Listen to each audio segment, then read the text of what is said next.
ပုံစံဖြစ်ပါတယ်ဒီပေါ်ကျွန်တော်ဖောက်ဝယ်လာတဲ့ chessbook လေးကိုကျွန်တော်အဖုံးလေးလုံးဝယ်ဖြစ်ပါတယ်နော်စဖွင့်လို့လေရ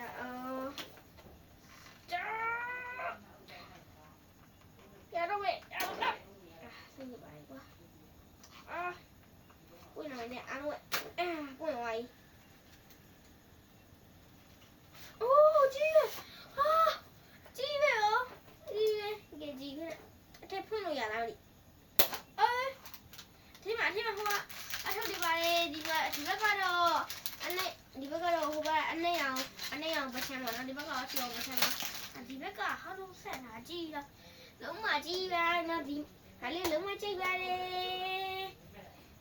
အရင်ကောနေမနော်ဒါလေးဒါနဲ့လေဒီအခုတော့ပိုင်းဗီဒီယိုလေးမတင်တာကတော့ဟိုကြောင်းဖွင့်လို့မအားလို့ဖြစ်ပါတယ်အားလုံးပဲတမန်ပါတဲ့ဗီဒီယိုလေးတိတ်မတွေ့လို့အားလုံးဘိုင်ဘိုင်